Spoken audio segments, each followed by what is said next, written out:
Sally and I are going to be talking together in a moment about her arrival here at this church, but we both thought it would be helpful to kind of take a moment to remember what it was like in 1995. The internet was just beginning to enter homes. Do you remember this sound? Bing, bing, bing, bing, bing, bing. AOL chat rooms, anybody? How about the AOL CDs that seemed to be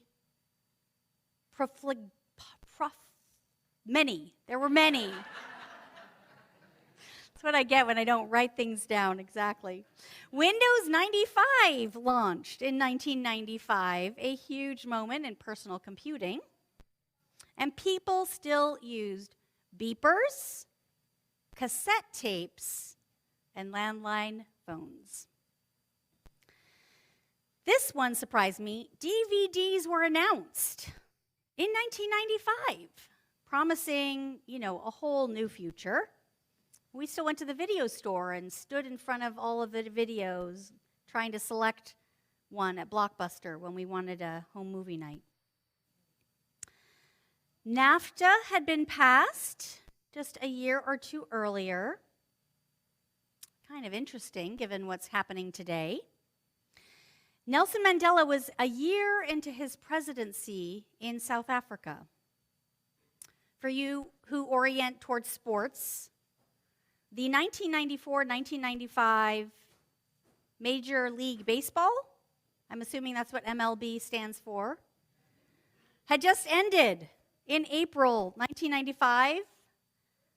I am told by the internet, that thing that I was able to look up without that sound, causing major bitterness and a delayed season. And a young Serena Williams was still in training. Her pro debut had yet to come. On the radio, R&B and rap was rising. You Oughta Know by Alanis Morissette was one of the main songs, and Gangsta's Paradise by Coolio. And we were still thinking about the year 2000 like it was an unreal, futuristic, Jetson world. That's where we were in 1995. From the LGBTQ community's perspective, they were still reeling from the AIDS crisis. Their community had been decimated. Don't Ask, Don't Tell, as I mentioned, was in effect in the military since 1994. And the Defense of Marriage Act was being debated and would pass in 1996, banning federal recognition of same-sex marriages. It was in that era that we voted to become open and affirming.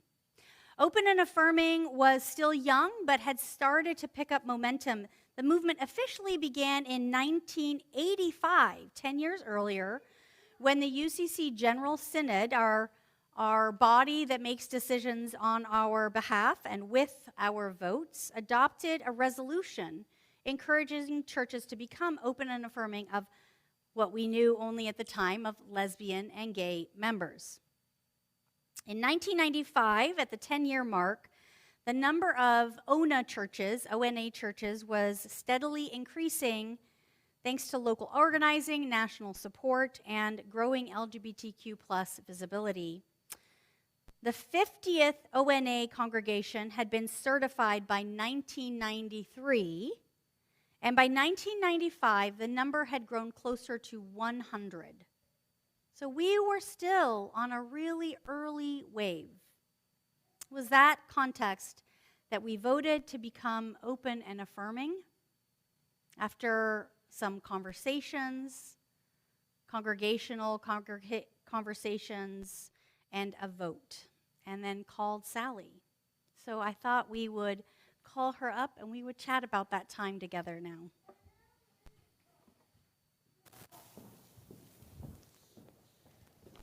Reverend Sally's microphone is not working for us online. It's cutting in and out. We moved to a podium mic? Thanks. Yes. Thank you.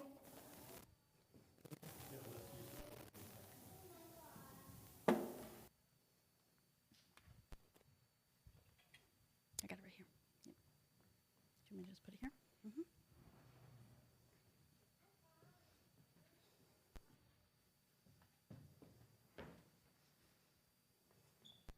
Does that work for you there? Yeah. Okay. Thanks, Shannon.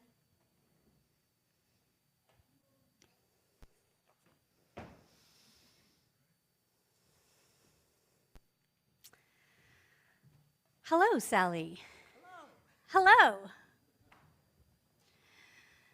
So, 1995, the church voted to become open and affirming. Yes. And then it's my understanding that you were called to the church following that vote. Yes. Can you share a little bit about kind of what happened in your life before that vote, how you arrived at that moment of saying yes to us? Well, I had been in, to cut to the chase. Yes, please. When you're out on your profile, which is like called a resume in the United Church of Christ, it's a profile, you are glad if any church makes an initiative toward you back then. So initially I was like, whoa, what is this church?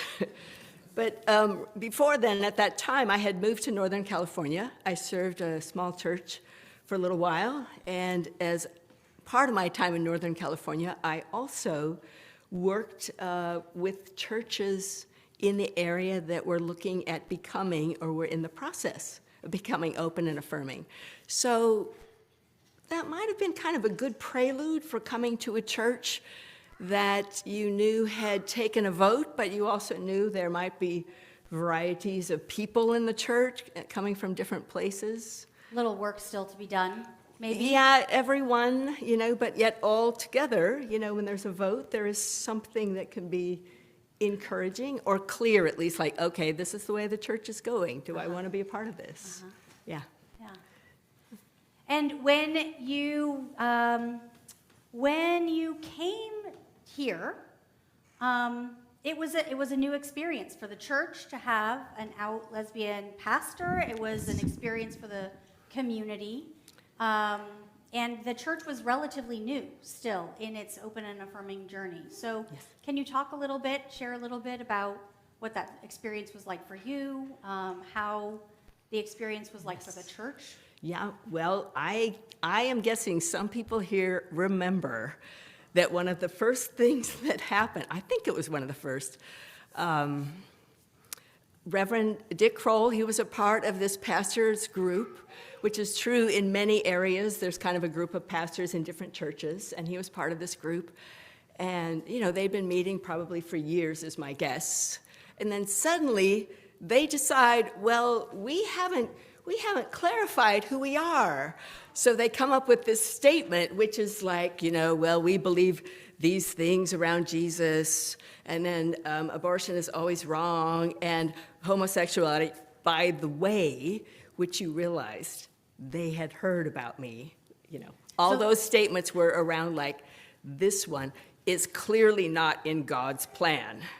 So they clarified those rules after you arrived at the church. after I had arrived, yes, it was suddenly just out there, and Dick, in his wisdom, speaking of wisdom, decided to call the little local paper.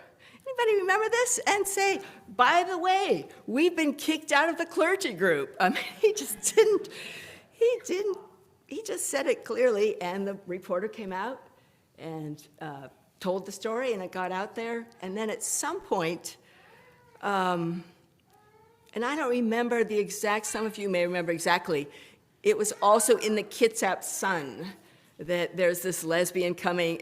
You suddenly become like, yeah, well, I mean, the issue. It's like, well, I like things too, but That was the one issue. that's it. But they wrote kind of a regular type of article, and so that became a little more widespread. And my feeling was that the church rolled with it and people may have more of a sense of this than I did, but may have just risen also to the occasion. Okay, here's what we stand for. Here's someone in real life, this, we're going to go with it. We voted for this. This is what it means to stand up for it. Yeah, and Yeah. the example I give, when, especially around, churches full of individuals, but right, one body, we say, is the window shade example. So, which we've all kind of dealt with window shades, and you know how some of them, you pull them down and they go up and all the light comes pouring in.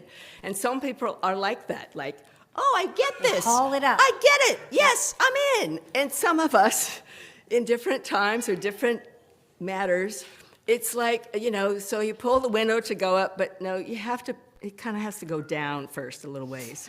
And then it goes up this far, and a little light comes in. It's like, okay, come on. And then it goes down, and then it goes up. And they're very frustrating window Yes. shades. Yes. If you've ever had this, it's a very frustrating shade. But some people, that's their journey. And some of us, it's, we have window shades that go like this with some matters, and other ones that go up all at once. And I think the church then had this mix. But it was hard to know, and I didn't have a lot. I used to wonder if parents, since I worked with youth, and especially the persons who worked with the children, if some parents said, okay, honey, you need to know about Sally in case you hear something, and so here's where we are as a church, because Yeah. people were pretty great. I had mentioned there was one matter. Shall I mention the one Sure. harder Yeah. matter? There was some later. After I'd been here a little while, my girlfriend at the time, who would come up periodically, was sitting I think we were in the pew for some reason together, and she had put her arm around me, which there must have been something moving happening, in the service. People do put their arms around each They other. do. They do. That is a thing that And happens. especially maybe a girlfriend or a boyfriend, Right, sure. right? So, but he got a call from someone in the church saying, this is just not comfortable.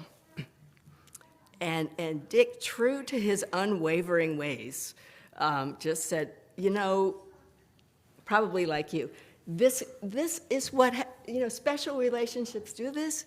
We have this stand, and that's how it is. Yeah. Instead of just saying, well, you're uncomfortable, I'll talk to Sally about this. No. No, I that was hear really a couple things in what you're sharing, the stories you're sharing. One is, even in a church, in a body, when we vote, when we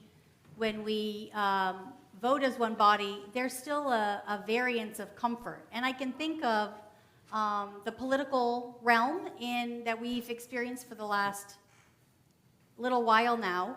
There's a variety of comfort or discomfort with how we speak about it in church, how we share about it, Yeah. and we kind of navigate that together.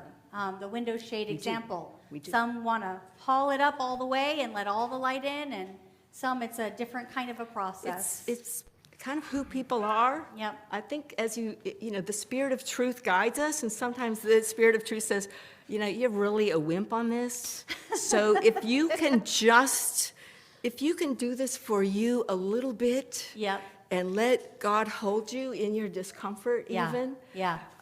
then maybe we'll just go from there. Uh-huh. Because the fact is, whenever there's discomfort, it may also involve risk, which has consequences. Yes. And that's gospel, right? Yeah. Risk just kind of comes with things that you think, okay.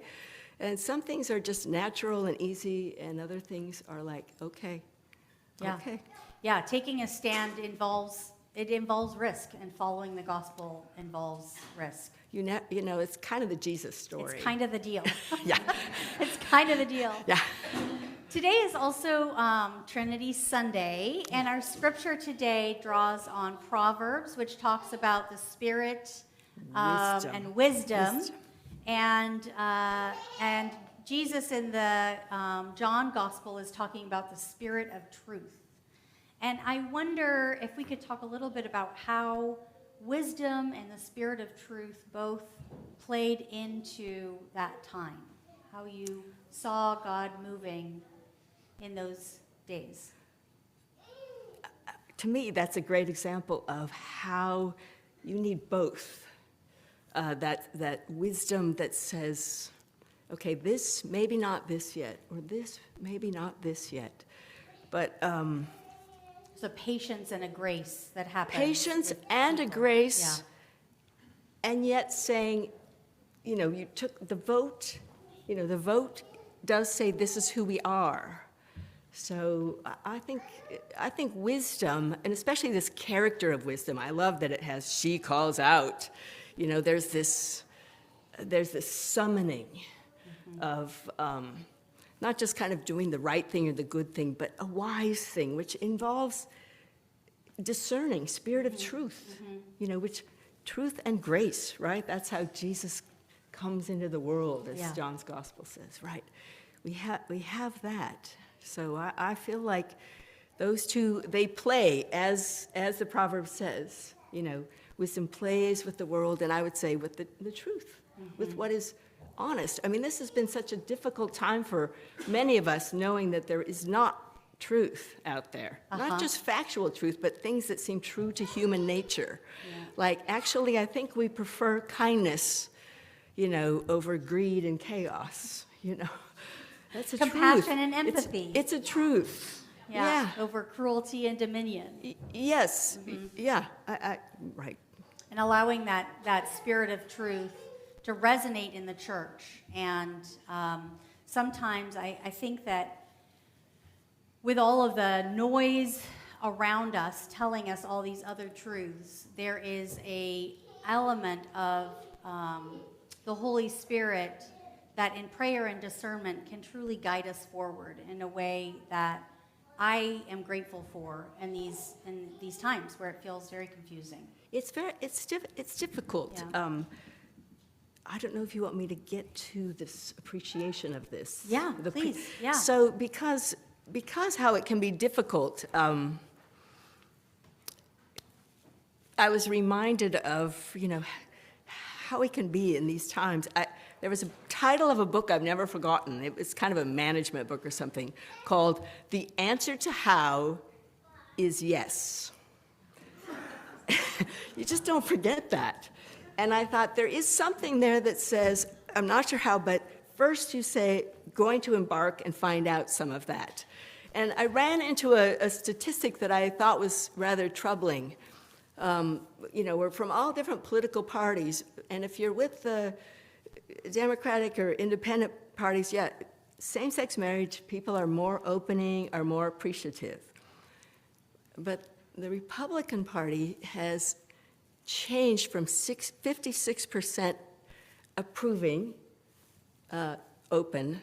In the last 3 years, it's dropped from 56% to 38% now approve of that. And the Southern Baptist congregation denomination, which is like 12 million strong and very different than this denomination, but it has actually voted to try to undo same-sex marriage. So how we work with this, or how maybe we might be called to this, just say, first, I'm open.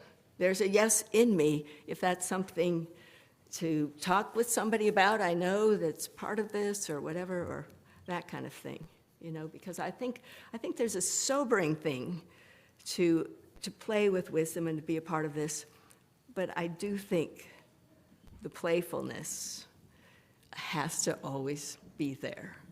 I mean, there's just, sometimes it's very fun. I remember saying to my mom once, I think so-and-so is gay. I said, some people, we have what's called gaydar. And she said, really? I don't know. And then I saw her later, and she said, I see what you mean. You don't know what, it might just good old stereotypes, and it doesn't, but the thing is, it doesn't even matter. I mean, I suppose I could be complimented that some people thought I was straight for many years, which I did too, but that's another point. But, I think the Holy One, I think God needs this wise God, this spirit of truth. God needs people to be out there. God needs trans people to be out there, to basically say the human nature is not binary around gender, because we're not that way around other things. And when you do that, it makes either some people really fit here or really fit here, and then always there's going to be people that are a little bit out, or a little bit out. But if you say we've got to look and embrace and play with who we are, and to learn to say, well, I never knew what I thought about guys in drag, but that's kind of fun and different, I guess. Sure, and that took me even a while because of my own uncomfort, and yet play takes us to Different places. not worrying about, some people are like, what is God's plan? This is God's plan, and you end up with these categories. But if you go with the prophet Micah, you get this widening. You do justice. You love kindness.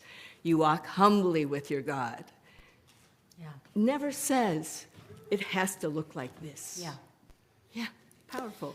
I think we will end it there. I think just remembering that the work is not complete.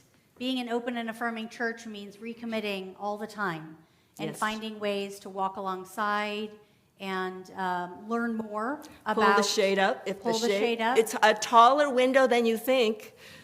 Yeah. and always bringing that spirit of playfulness, Yeah. that spirit of wisdom and playfulness. And Thank you, Sally. We do it together. Amen. Amen.